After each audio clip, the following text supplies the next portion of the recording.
Is it real? Do we finally get to storm off in Rakdos colors in Pauper Commander with a better version of Gutter Snipe? We're about to find out in this video, so check it out. Welcome back to the channel, everybody. My name is Josh, aka Finley Kilgore, and we are doing a Pauper Commander deck tech today over Black Waltz number 3 out of the Final Fantasy set.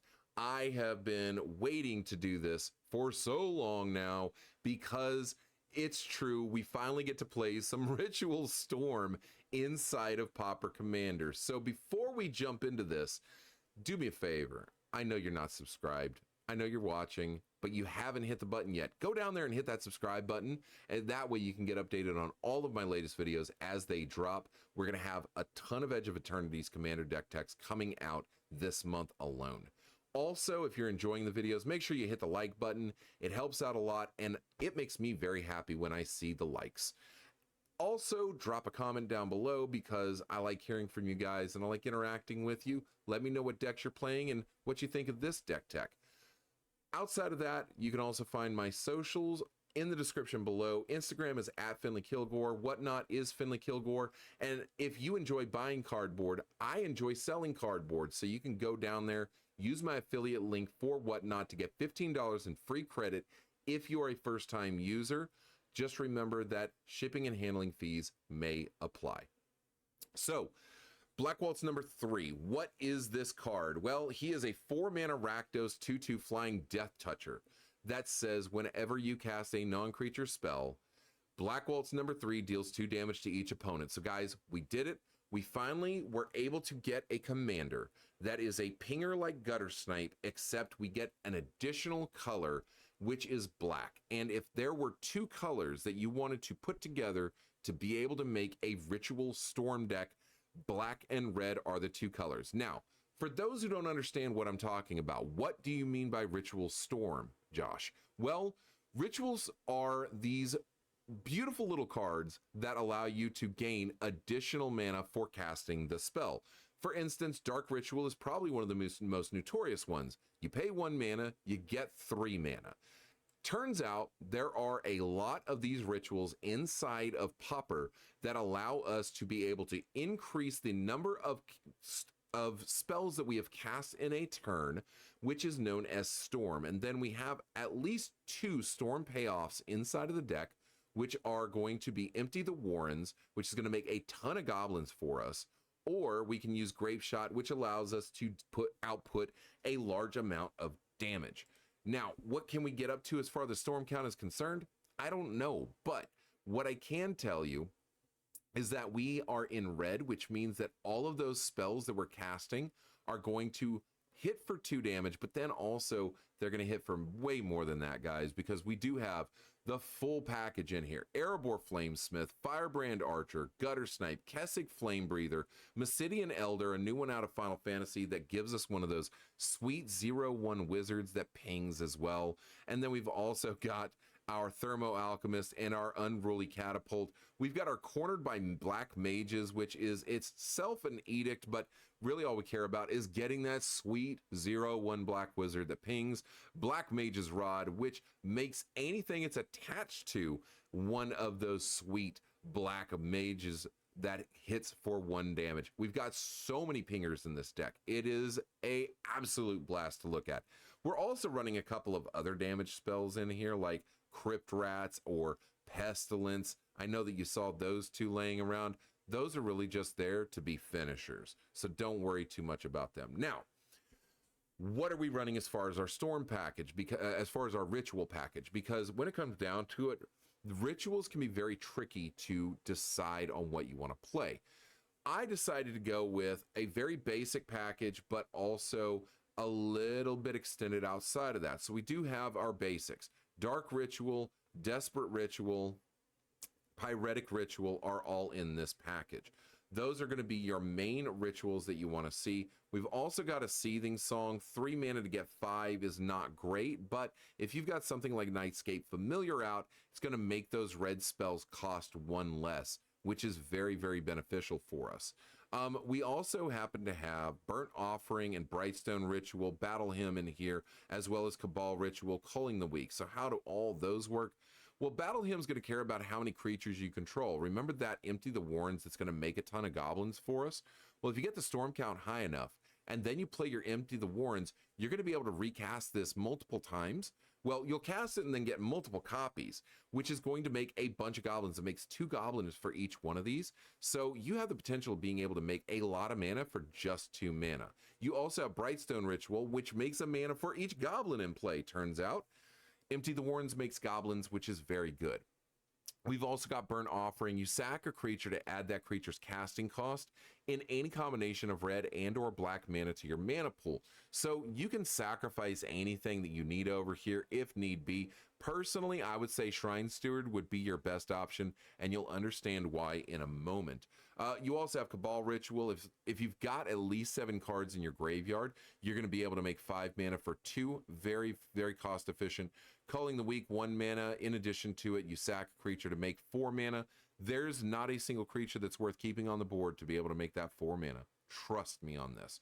We also have Infernal Plunge as an additional cost, sack a creature to make 3 mana. So it's a little bit like that Culling the Weak. We're not getting as much, but it's still a good card for us to run.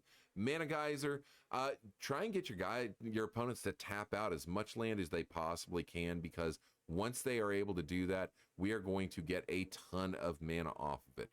And then we also have You've Been Caught Stealing. A lot of people don't like running this card. However, given that Black Waltz number 3 is hitting each of our opponents every time we cast a spell, think about it like this. When you cast this with Black Waltz on board, it's going to hit all 3 of your opponents, and then for 2 mana, you're going to make 3 treasure tokens. That's the only option to play here. You don't need to choose the other options.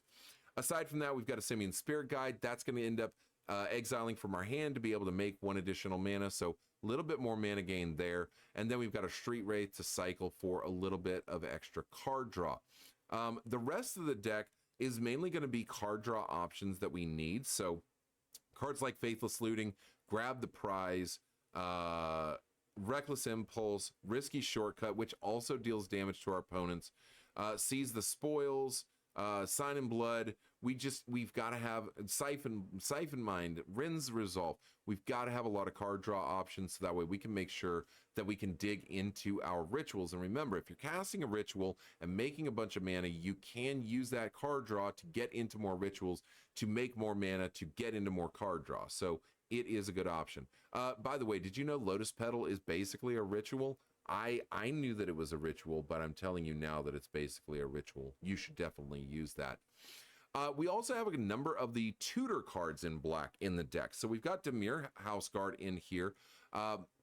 Really, the biggest option that you can grab off of that is going to be Siphon Mind, just so that way you can get some massive card draw out of it. We also have Brain Spoil in the deck. Now, most people don't see Brain Spoil inside of the decks. Why do we have Brain Spoil? Well, this allows us to be able to tutor for Shrine Steward. Now, this seems crazy, tutoring for a tutor, right? But hear me out here. This tutor is getting us what we want. There is this secondary line of play that you can do inside of this deck that is just chef's kiss sweet levels of gross, and that is being able to play Phyresis. Yeah, so Phyresis is common, guys. What does Phyresis do? For 2 mana, enchanted creature has Infect. So you can find that not only with the Shrine Steward, but you can also find it with the Shred Memory. Being able to put Phyresis onto Black Waltz number 3, since Black Waltz number 3 himself is dealing the damage, it means that each time you are dealing damage with him, you are getting 2 poison counters onto your opponents. 10 poison counters and they're gone, boys and girls. So yeah, lots of fun over there. And then with the rest of the build, sorry about that. Oh my God. I just wanted to include a couple of really fun cards that I don't see very often. So for instance, in the festivities, really nice in this deck because it's going to ping all opponents for 1, and it's going to make Black Waltz trigger, which is going to ping everybody for 2. You'll also be able to do the same thing with Tectonic Hazard down here, a very underrated card. Both of those also hit creatures, so you're able to wipe out a lot of their small little 1/1 tokens. We do also happen to have demand answers in here to be able to pick up some card draw. We've got Go for the Throat as removal. You know, it's kind of a primary black removal spell in decks outside of like Doomblade. We also have Lightning Bolt because we're playing red. Why wouldn't we have Lightning Bolt? Thunderclap because this is a free spell. We sack a mountain, but we're making a bunch of mana anyways. What do we need the mountain for? It's going to deal 3 damage to a creature, but really the biggest thing is we don't have to spend any mana in order to be able to hit each of our opponents for 2 damage. Unexpected Fangs is also another one that is very, very, very good on Black Waltz number 3 because it puts a 1/1 counter and a lifelink counter on target creature, which means that every time he's hitting for 2, he is also lifelinking. Being able to gain a bunch of life in a format that cares about being able to ping people to death is very good. You can get the same effect out of this Vampiric Link over here. As long as you get that, you're also going to get Black Waltz number 3 to gain some lifelink. Outside of that, the rest of this is all mana rocks. These are non-creature spells. Black Waltz number 3 cares about non-creature. So we've got an Arcane Signet, Charcoal Diamond, Felwar Stone, Fire Diamond. We've got the Mind Stone. We got a Rakdos Signet. We've got a Star Compass. We've got a Thought Vessel. And again, I love low-cost stuff. I didn't realize that the border posts out of the Shards of Alara block did happen to be at common rarity, which means you can play Vanefire Border Post inside of this deck. You can pay 1 and return a basic land you control to your hand rather than paying this spell's mana cost. It does intertap, but it does tap for both. So I really like this. It's essentially a 1 mana tapped Arcane Signet inside of the deck. Very, very good option for us. Now, the rest of the deck, all we're looking at, in all honesty, is just a couple of pieces of card draw with Forgotten Cave and Barren Moor. We do have, of course, our dual lands in Geothermal Bog and Sulphurous Mire. We did also decide to include a couple of burn lands because why wouldn't you? We're trying to burn our opponents out. So we do have the Jagged Barrens that'll hit somebody for 1 point of damage, as well as the Sunscorched Desert, which is going to hit someone for 1 point of damage. Command Tower Standard, 13 mountains, 13 swamps, rounds out the rest of the lands. You will see the land count fairly low at 33 lands, but again, we are a Ritual Storm deck. We do not need to have a ton of lands. Being able to have just the mana that we need out of our ritual should be more than enough. So yes, I can confirm I have now played against at least 2 different builds of Black Waltz number 3, and he is a for real legit commander inside of the format. Pinging is obviously already very good, but this guy's just nasty. He's super absurd. And with some of these cards, I mean, legit, Massidian Elder and Cornered by Black Mages and Black Mage's Rod are like stupid levels of good, but with Phyresis and Vampiric Link, it's even more absurd. My variant that I'm playing is definitely more ritual heavy than I've seen a lot of other people build, but that's because I just really wanted it to be about the rituals as much as it could be. Now, the downside of this deck is that price tag, $149 on Card Kingdom right now. It is not an inexpensive deck. Part of that is because Lotus Petal is a, $20 to $35 card. A lot of these rituals also, I mean, Culling the Weak is a $7 to $12 card. You've got Desperate Ritual, which can run you about $3. Pyretic Ritual, which can run you upwards of $8, $9 because of its low amount of prints. Seething Song is upwards of $7. So you are going to have to spend some money. God, Cabal Ritual, I didn't even see how expensive that had gotten. So you are going to have to put some money out to be able to build this deck, but I can tell you right now, once you build it, you're not going to regret it. It is so much fun to be able to burn people out by just making a bunch of mana. So that's it for this deck tech, Black Waltz Ritual Storm. Let me know down in the comments what you think about the build. If you're playing it, any type of change you'd be willing to make to it. I am going to bounce. I am ready to eat some dinner. My name is Josh, aka Finley Kilgore. Make sure you hit the subscribe button, like this video and all the other videos that you are enjoying. Drop a comment down below, hit up my Instagram and my whatnot, and I will see you in the next video.